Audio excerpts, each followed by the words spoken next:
आदाब। JKS news के उर्दू खबरनामे में आपका खैर-मक़दम। मैं हूं आपके साथ आलम खान हकला। खबरों में आगे बढ़ने से कबल आइए नजर डालते हैं इस वक्त की हेडलाइंस पे। कुलगाम में जारी झड़प में 2 नामालूम दहशतगर्द हलाक, 4 फौजी जवान जख्मी, 1 पुलिस एहलकार भी जख्मी।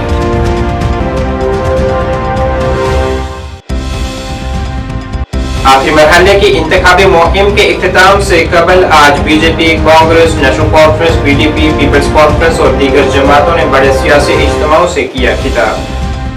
लेफ्टिनेंट गवर्नर मनोज सिन्हा ने राजभवन में पेरिस पैरा ओलंपिक्स के कांसा तमगा याफ्ता शीतल देवी, राकेश कुमार से की मुलाकात।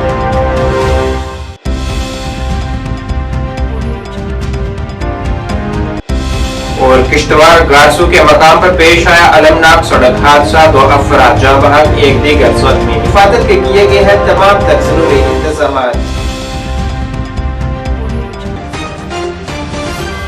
अब खबरें तफसील से। जनूबी कश्मीर के कुलगाम जिले के अडी गांव इलाके में जारी झड़प में 2 नामालूम दहशतगर्द मारे गए हैं। पुलिस के मुताबिक मारे गए दहशतगर्दों की शिनाख्त का अभी पता नहीं चल सका है, क्योंकि इलाके में अब भी फायरिंग का तबादला जारी है। इब्तदाई फायरिंग के तबादले में 4 फौजी जवान और 1 पुलिस एहलकार भी जख्मी हुए थे और इन तमाम की हालत मुस्तहकम बताई जा रही है और फौज के 92 बेस अस्पताल में वो ज़ेर इलाज हैं।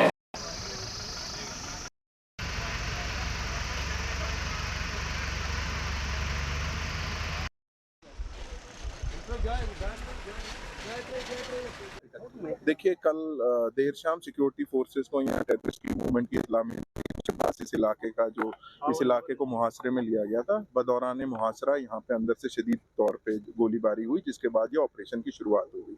ऑपरेशन अभी चल रहा है, तो जब इसका कंक्लूजन होगा उसके बाद बाकी जो डिटेल्स हैं आपसे साझा की जाएगी। और फिर क्या कितने लोग थे?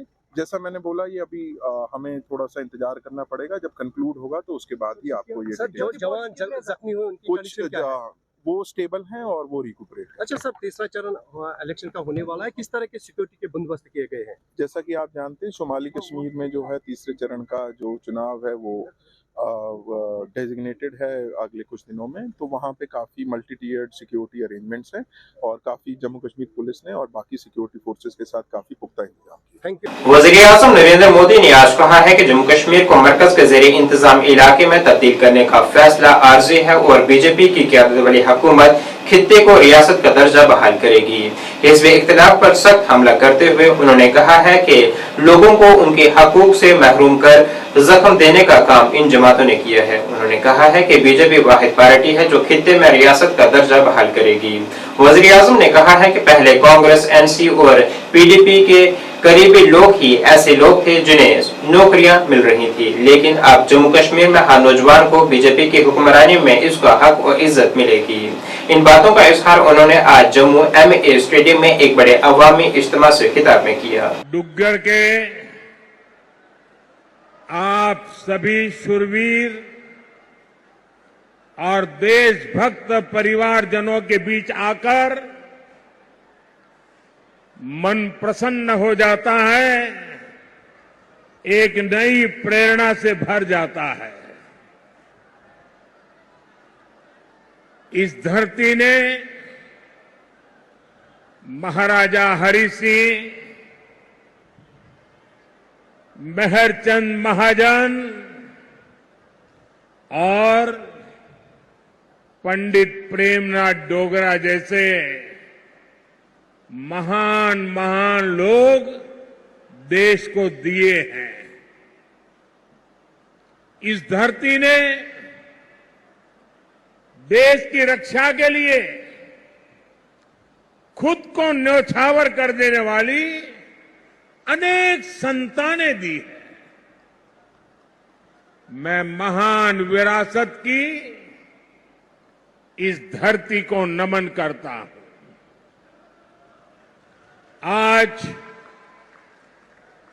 शहीद वीर सरदार भगत सिंह की जन्म जयंती भी है। देश के करोड़ों युवाओं की प्रेरणा भगत सिंह जी को भी मैं श्रद्धापूर्वक नमन करता हूं। भाइयों और बहनों, जम्मू की ये सभा इस विधानसभा चुनाव की मेरी आखिरी सभा है।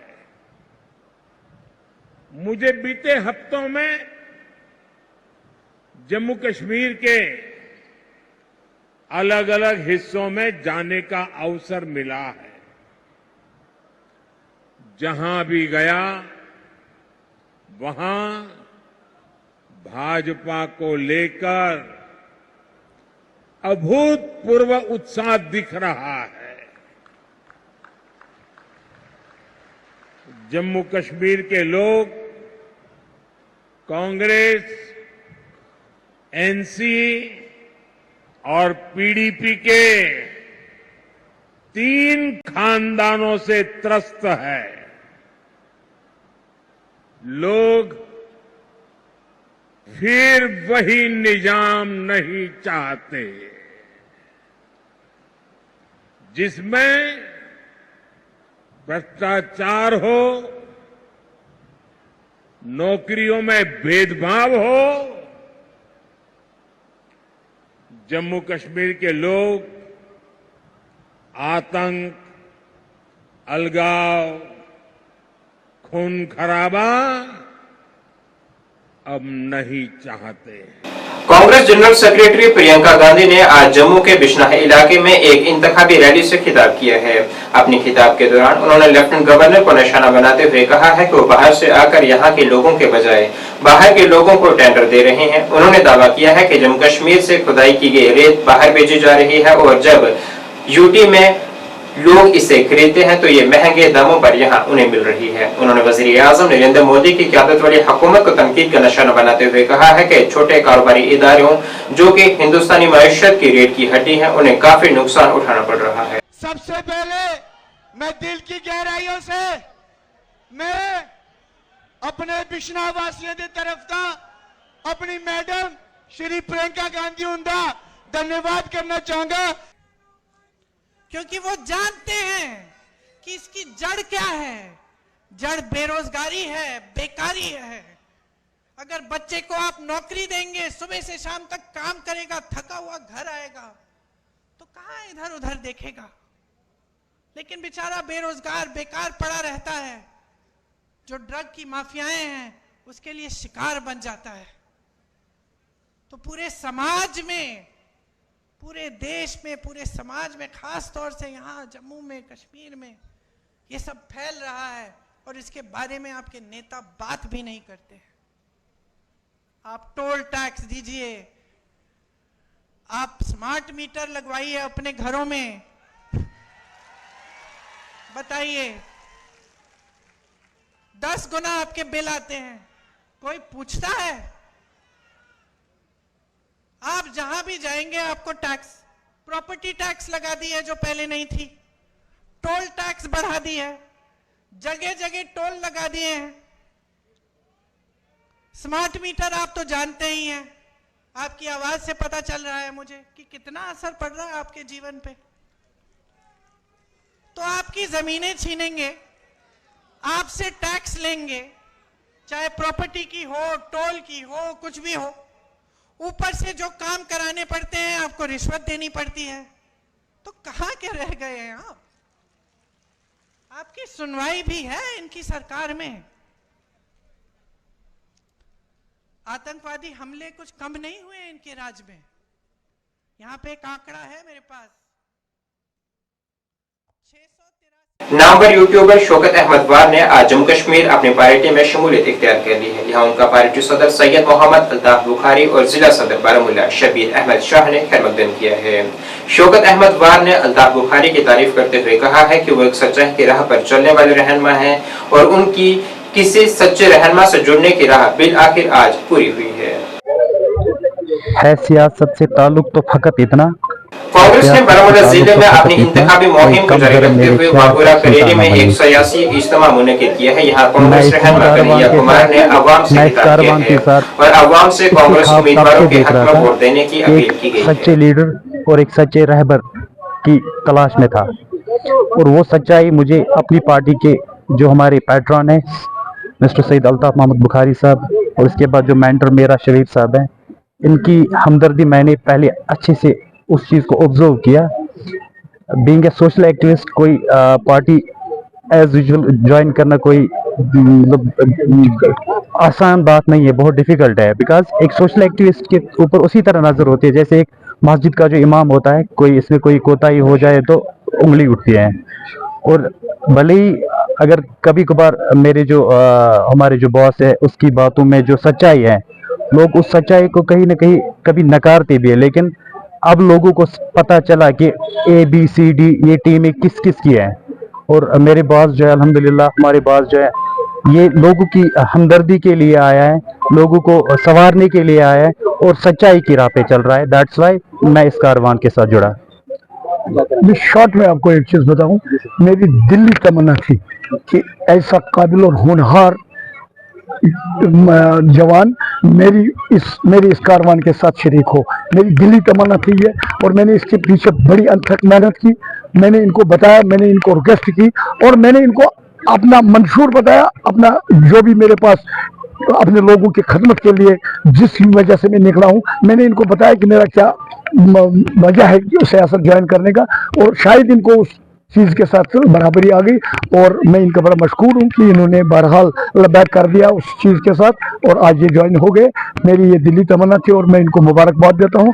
मुझे बहुत खुशी है कि ऐसा होनहार नौजवान हमारे। PDP के हबा कदल के उम्मीदवार आरिफ लाइगरू ने आज यहां पार्टी दफ्तर श्रीनगर में एक प्रेस कॉन्फ्रेंस से खिताब किया है, जिसमें उन्होंने कहा है कि उनके हलके में पानी की कमी, बिजली का बहरान, सड़कों का मसला वगैरह जैसे कई बड़े मसाइल हैं। उन्होंने इल्जाम आयद किया है कि हमारी हुकूमत के 10 साल बाद इस इलाके को तमाम हुकूमतों ने नजरअंदाज किया है। बिल्कुल भी नहीं है, जबकि पानी एक ज़रूरियाती ज़िंदगी है। यहाँ पे सेंटर से ये दूसरे जो फरमान आते रहते हैं कि जो पानी की बिल भी अब हमें इन्होंने चार्ज की है, रेज़ आई है बिल्स भी उसकी ज़्यादा, उसके बावजूद वहाँ पे पानी बिल्कुल का एक कतरा भी नहीं है।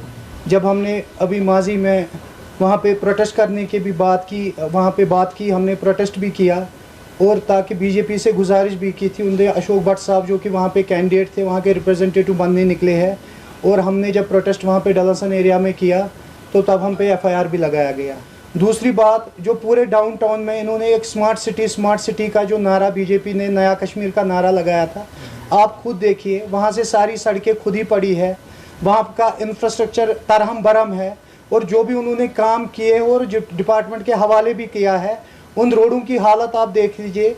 कुछ एक साल ही कबल वो सारे रोड किस तरह हो गए हैं, और हम इसकी अपील करते हैं कि इस पर भी एक कमीशन लगना चाहिए कि जो वहाँ से उन्होंने काम किया है, क्या काम किया है। हमें तो स्मार्ट सिटी का ये लग रहा है कि ये बहुत बड़ा एक घोटाला है जो सामने आया है कि जिस पे प्रोब होना चाहिए, और जो वहाँ की आवाम है वो बहुत ज़्यादा परेशान। अगर पूरी सिटी की भी बात करें, पूरी सिटी की भी सड़कें बड़ी करने से जबकि वहाँ के पब्लिक को राहत नहीं मिल रही है, तो स्मार्ट सिटी का मतलब क्या है? रुपए उनकी आमदनी उतनी ज़्यादा नहीं है जितना वहाँ पे पानी की बिल्स भी आ रही है और जितनी बिजली की भी बिल्स आ रही है। वहाँ का मजदूर सुबह निकलता है 400-500 रुपये कमाता है, और उसकी जो बिजली की बिल आती है वहाँ पे मीटर्ड या नॉन मीटर्ड एरिया में 4000 से ऊपर आ रही है, जिसका जीना दुश्वार हुआ है।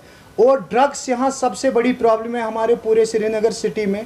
पढ़े लिखे नौजवान जो डिप्रेशन का शिकार हुए हैं, ड्रग्स की तरफ मुनवस हुए हैं ना, लेकिन यहाँ की एडमिनिस्ट्रेशन कुछ कर रही है ना, LG एडमिनिस्ट्रेशन उसके लिए कोई उन्होंने मैनिफेस्टो बनाया कि हम एक ड्रग का मुकाबला कैसे करेंगे। पीपल्स कॉन्फ्रेंस के चेयरमैन सज्जाद गनी लोन ने आज कहा है कि लंगेट हलके में एक मखसूस सियासी जमात की मदद की जा रही है और लंगेट में उनके कारकुनान और हामियों की पेशराई हो रही है। इन बातों का इजहार उन्होंने हिंदवाड़ा में अपनी रिहाइशगाह पर एक प्रेस कॉन्फ्रेंस से खिताब करते हुए किया। उन्होंने कहा है कि इंजीनियर रशीद नई दिल्ली का नाकाम मंसूबा है, क्योंकि लोग बखूबी वाकिफ हैं कि इंजीनियर रशीद को वोट तकसीम करने के लिए रिहा किया गया है और उनकी पोजीशन बेनकाब हो गई है।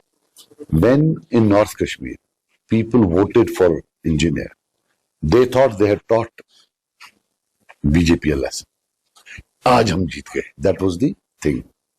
जब अब ये उनका ही टोटो निकला तो लोग बड़े डिप्रेस हो गए। लोग people feel cheated and they feel they have lost.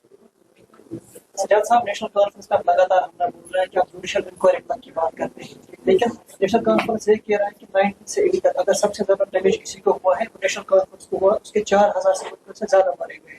उस पर आपका क्या? वो भी अल्लाह उनको जन्नत नसीब करे, वो भी बच जाते अगर वो चोरी नहीं करते 87 में। हमारे जो वर्कर हैं वो भी बच जाते, जो हजारों लोग शहीद कब्रिस्तानों में हैं वो भी बच जाते अगर उन्हें चोरी ना की होती। आपके फादर को उस पर ना इल्जाम लगाते हैं, उसके फादर की एक क्रिएशन थी अलबदर। अलबदर नहीं, अलबरक नहीं, लोन साहब की कोई क्रिएशन नहीं थी अलबरक। अलबत्ता नेशनल कॉन्फ्रेंस जो है इनके काफी जो थे ये हिट जो करते थे जब ये 96 से 2002 तक आए, उसमें रिपोर्ट्स हैं कि ये जो है जो गवर्नमेंट का मिलिशिया था उससे किलिंग करवाते थे काफी। अब मेरे पास प्रूफ नहीं है, बट दैट इज मेरे फादर के नाम पर एक भी किलिंग कहीं हो, एक, तो मैं माफी मांगूंगा। Never, never ever. He has always used his influence to denounce violence. He has always used his influence to protect people. कि सेब को वोट डालें, अंबुर कोशर अंबुर, अपना अमरू जो है उसको वोट डालें और क्या करें। यहाँ पे कुछ पॉलिटिकल पार्टीज का 2019 से पहले एक स्टैंड आके 1953 की पोजीशन बाहर में, लेकिन 19 के बाद जब भी एवरीवेशन हुआ है अब खाली 370 पहले जैसे 5 अगस्त का जो डिसीजन है वो उसको गलत करा रहे। 1953 की पोजीशन है वो बिल्कुल भूल गए, सब सड़क रूल भूल गए, एटॉमिक सब भूल गए, सब सॉरी। नेशनल कॉन्फ्रेंस के नायब सदर और जम्मू कश्मीर के साबका वज़ीर आला उमर अब्दुल्ला ने सोगाम लोलाब में एक मेगा कन्वेंशन के दौरान वोटरों से पुरजोर अपील की है कि वो आइंदा असेंबली इंतखाबात में नेशनल कॉन्फ्रेंस की हिमायत करें। इस बात पर जोर देते हुए कि भारतीय जनता पार्टी के पास खित्ते में हुकूमत बनाने के लिए दरकार अक्सरियत की कमी है। उमर अब्दुल्ला ने आम आदमी पार्टी, अवामी इत्तेहाद पार्टी, पीपल्स कॉन्फ्रेंस और पीपल्स डेमोक्रेटिक पार्टी जैसी जमातों पर तनकीद करते हुए इन पर बिलावास्ता तौर पर बीजेपी की हिमायत करने का इल्जाम आयद किया है। उन्होंने वोटरों से मुतालबा किया है कि वो इन इत्तेहादियों के से मुस्तरद करें और जम्मू कश्मीर के लिए एक मुस्तहकम और मजबूत हुकूमत को यकीनी बनाने के लिए नेशनल कॉन्फ्रेंस की हिमायत करें। जहां हमारे दौरे हुकूमत में बिजली का बिल 200, 250, 300 से ज्यादा नहीं, आज 1800 रुपए बिजली का बिल है ना, और बिजली के 10-10, 12-12 घंटे कट। हमने अपने मंशूर में वादा किया है हमारी हुकूमत आएगी हम आपको 200 यूनिट मुफ्त बिजली फराहम करेंगे। हमने आपसे वादा किया है कि जो मुफ्त गैस के चूल्हे, एक सेकंड के लिए, अगर हम बीजेपी का चीफ मिनिस्टर बनाने के लिए तैयार थे और मैंने बीजेपी को ये कहा था कि आप बनाओ चीफ मिनिस्टर, हम आपकी मदद करेंगे, ये बीजेपी वाले इतने बेवकूफ हैं क्या कि मेरी बात को ठुकरा के वो मुफ्ती साहब को चीफ मिनिस्टर बना गए? कहीं ना कहीं तो मतलब सवाल तो उठता है ना, क्योंकि वो कहते हैं कि मैं बीजेपी का चीफ मिनिस्टर बनाने के लिए तैयार था, मैं जम्मू का चीफ मिनिस्टर बनाने के लिए तैयार था।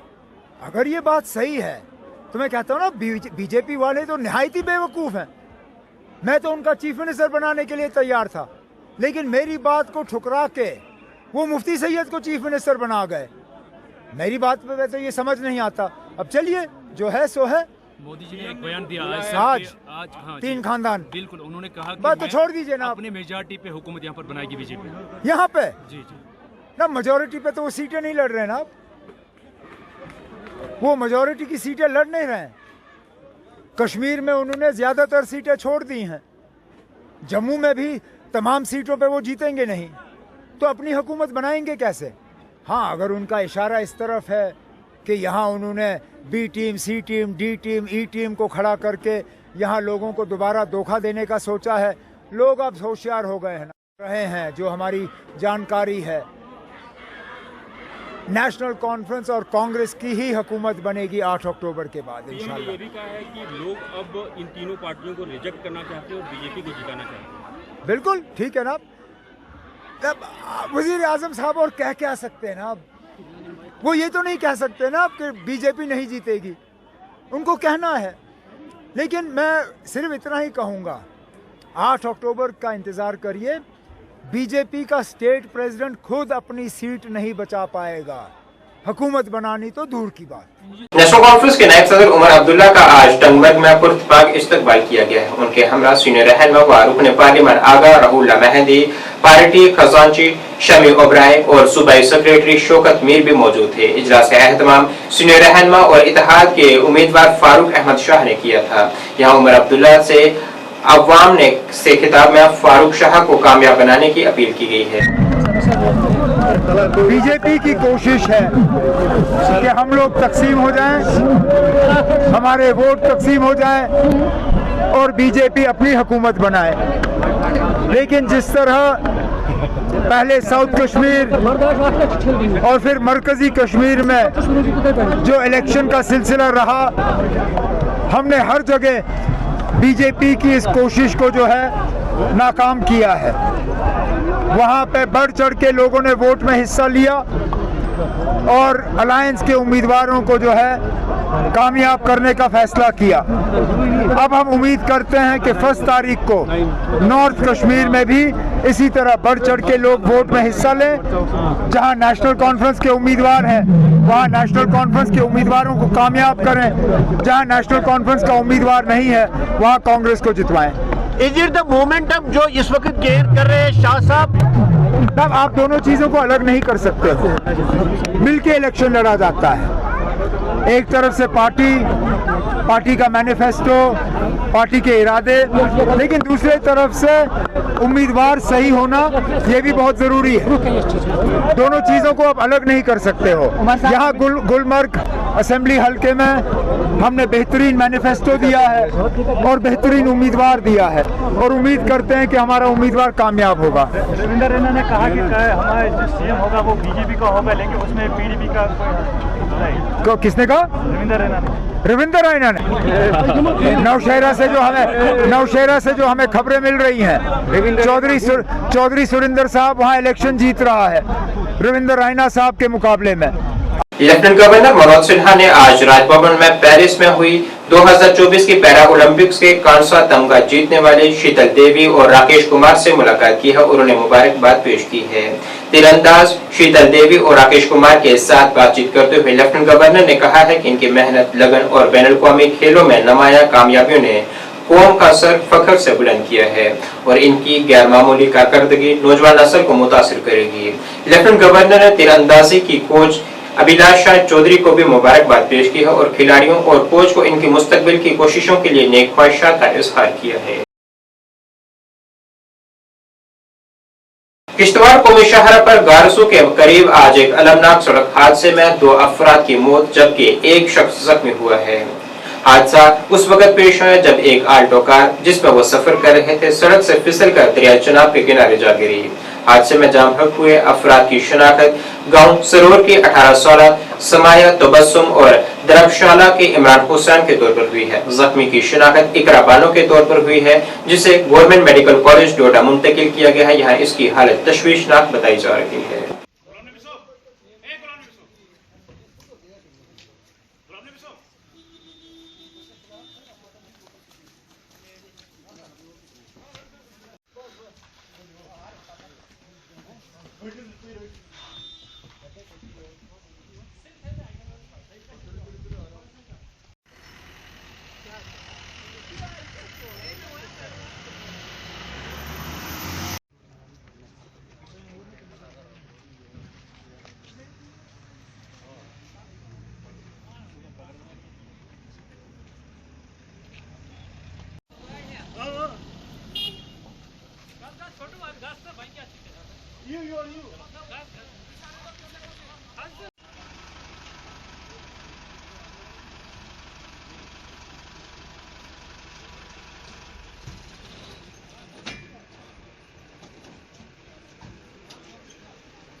ICDS के ज़रिए एहतमाम अशकुरा बारामुल्ला में पोषण माह बेदारी प्रोग्राम का इनेकाद किया गया है जिसमें आंगनबाड़ी वर्कर्स, हेल्पर्स और बच्चों के वालिदैन ने शिरकत की है। इस प्रोग्राम की वसादत से बच्चों और हामला खवातीन के लिए ग़िज़ा की अहमियत और सफाई सुथराई से मुतल्लिक बेदारी आम की गई है। साथ ही बच्चों और हामला खवातीन की टीकाकारी से मुतल्लिक भी उन्हें जानकारी फराहम की गई है।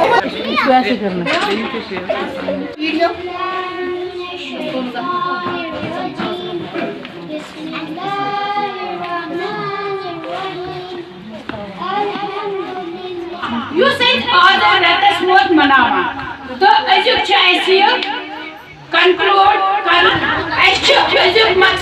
अवेयरनेस प्रोग्राम आज पोषण माह यथ रेतस मनो तमाम आंगनवाड़ी सेंटरन पे यमो सारे आंगनवाड़ी वर्करों पोषण माह पन्ने सेंटरस पे करान तो वन आज कोर प्रोजेक्ट लेवल पे कोर सारे सुपरवाइजरों आज पन्निस एरियास मज मे थोमुत ये बगदादी महला रंगवार तो यह बनो जोन लेवल पे आज पोषण माह मकसद pregnant ladies nursing mothers adolescent girls बच्चे बचन हंद खतर अवेयर कर प्रोग्राम वनस तान कर फॉर एग्जांपल जन न्यूट्रिशन दिवान सह कम खतर हैंड वाश करना यानी सफाई हुंद दौर सोरे कह अत मज लूकन वन कि तुम यू अवेयरनेस आज प्रोग्राम कोर यतन होव यथ आंगनवाड़ी मज क्या क्या फैसिलिटीज बच्चे इन बच्चे पढ़ाई ये मैसर ये आंगनवाड़ी सेंटर दिमो प्राइवेट स्कूलन लकट लकट बच्चे तुम सोजान तिम तवान तुम फीस भरन 8-10 सास पेवान तुम फीस भरन ये मुफ्त ये तमाम फैसिलिटी प्री स्कूलिंग मटीरियल खेन चेन प्रोग्राम सोरे ये प्रेगनेंट लेडीजन योत डॉक्टर वातान वक्तस वक्तस पे तिम इम्यूनाइजेशन करान बच्चन इम्यूनाइजेशन करान एडल्सन गर्ल्सन हंद खतर अवेयरनेस सोरे कह प्रोग्राम थमित मगर इन लूकन अपील करा तुम अनिक बच्चे थो सेंटरस पे। हम 1 महीने से कैंप कर रहे हैं। इसका जो मेन मकसद है वो अवेयरनेस प्रोग्राम है जिसमें हमने इनको अवेयरनेस किया। पहले हमने क्लीननेस की ड्राइव जहाँ से हमने सफाई का ख्याल रखा। हमने गांव में जाकर ये कहा कि आसपास का माहौल जो है वो किस तरह हमें साफ़ रखना चाहिए। अगर हम घर की सफाई करते हैं उसके साथ साथ हमें आसपास के जगहों पर भी नज़र रखनी चाहिए ताकि अंदर से साफ़ होने के बावजूद बाहर से भी साफ़ रहे। उससे क्या होगा कि हमें जो बीमारियां बच्चों में होती है या बड़ों में होती है वो ना हो। उस प्रोग्राम का मकसद वो था। दूसरा हमने किया था एनेमिक कैंप जिसका मेन मकसद था कि बच्चों में खून की कमी, बड़ों में खून की कमी, प्रेग्नेंट में, लैक्टेटिंग में, हर एक में खून की कमी पाई जाती है, वो किस तरह हम दूर करें। उसके लिए हमने कुछ इक़्तिदाम किए थे जो हमने बच्चों के अगर हम बच्चों की बात करें तो हमने सेंटर पर ही इनको आयरन प्रोवाइड किया। इनको हमने बी कम्प्लेक्स जो था वो भी हमने इनको दिया। नाज़रीन, इस वक्त के उर्दू बुलेटिन में बस इतना ही। मुझे मेरी टीम के साथ दीजिए इजाजत। अल्लाह हाफिज।